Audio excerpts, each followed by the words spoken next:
There are no secrets to success. It's the result of preparation, hard work, and learning from failure. Colin Powell. Hey there. Welcome to the Shattered Mindset Podcast, Wisdom from Life's Turning Points. I'm Melvin Larry, and today we're diving deep into those mindset moments that really shake us up and make us rethink everything. Today, I want to talk about why I wanted to do this. It didn't start as an idea for a podcast. It started with me thinking about over the years that I always wanted to be a speaker. I didn't know why I wanted to be a speaker, but I felt like my calling was to be a speaker and a teacher, even from a young age. But I never thought I could be. Isn't that crazy? I never thought I could be, although I knew I wanted to be. I grew up shy, introverted, with low self-esteem. You know, in high school speech class, I couldn't talk. My tongue got tied. And I just wouldn't raise my hand. I always felt like I would probably be wrong if I raised my hand. If I said I wanted to give the answer, even when I thought it was the right answer, I was afraid to give it because I thought I might be wrong and that I couldn't justify and explain my answer. And so it's always been a kind of a weird, crazy place for me because I have always felt like I was supposed to do something that I felt inadequate to be able to do, you know, and it was just an amazing place to be for me, and at a place of confusion and so forth. I felt a tugging and tugging into something and away from something at the same time. But I always had something inside me that made me want to be better than I was. I believed that I had something. I was meant to do something, but as I said, I felt inadequate. I remember a story as a kid, maybe 10, 12. You know how boys get together and we would run and jump and do all kinds of things. And there was a wooded area near where I lived. And so we would run through the woods and there was this little ditch. Now, as I look up on that ditch right now, it's not much of a ditch, but when you're a 10-year-old, it's a big ditch. And most of the boys would just run and jump over the ditch. I would run around the ditch. I was afraid to jump over it. I was afraid I would fall in. I didn't feel like I was strong enough to get across the ditch like the other boys did. And so I would always run around. And then so as a result of me always running around the ditch, I was always the one trying to play catch up, saying, "Hey, wait up." That was me for a while there. And one day we were running toward that ditch. And I don't know. I guess I don't know whether I forgot. I don't know whether I wasn't thinking. I don't know what was going on, but without even thinking, I jumped the ditch. I realized I had jumped the ditch after I jumped the ditch, and I was like, whoa, I was so excited that I did that. I mean, I was like, I jumped the ditch. Well, from that point on, I jumped that ditch and I never thought about it. And I had positioned myself from that point to look beyond the ditch and not at the ditch. And so how sometimes we're so busy looking at the obstacles that we can't do anything but fall into the obstacles as opposed to looking beyond the obstacles.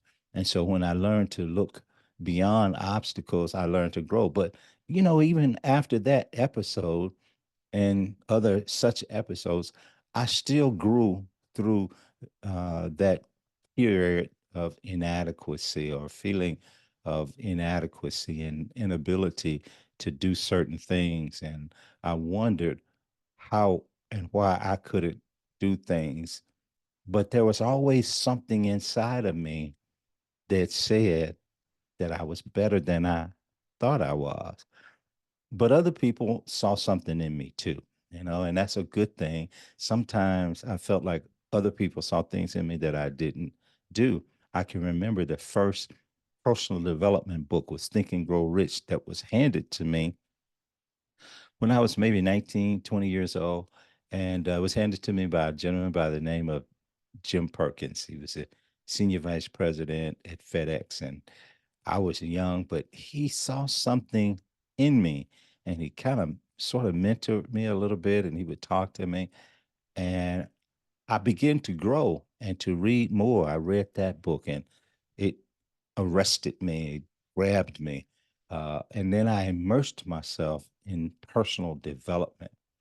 And I got exposed to people who were readers and leaders through business and other associations and so forth. And as I grew, I began to look at things through different lenses. And whereas all I thought about at one point, through a large portion of my young life and young adult life, I thought about just going through life and I wanted to be better.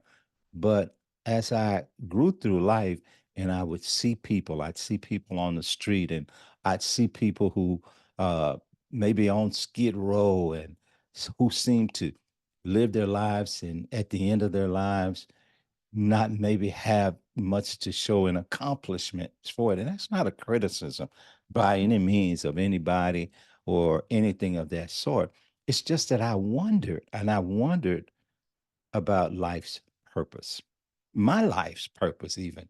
And I just thought about, I mean, listen, is it about birth and death and no concept or thought about the middle, which really seems for so many to be left unfilled as well as unfulfilled.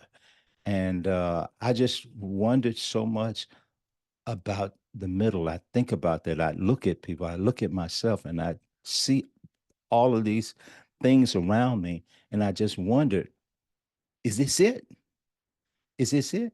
And I just had to know that God didn't create us to live and just to die, that there was purpose for us. And then I realized that things shape our purpose in our lives and affect our lives in different ways. I remember reading and listening to Brendon Burchard many years ago, in fact, probably 12 years ago.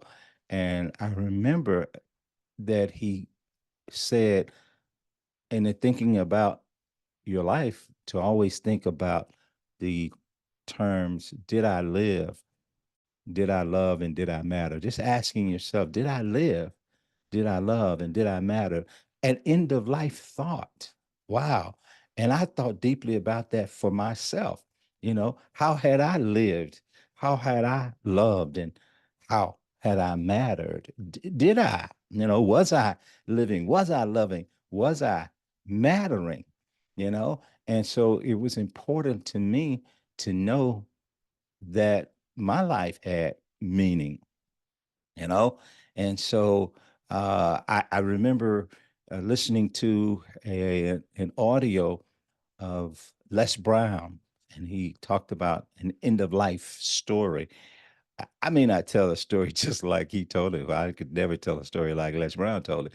But the thing is he talked about at the end of life, an ideal situation is you being able to have your family around you, loving on you, encouraging you, and just being there and seeing you through your transition and seeing you to your transition, all of your loved ones there, and knowing that you had fulfilled your destiny and that you had touched lives and made a difference for so many people in so many ways.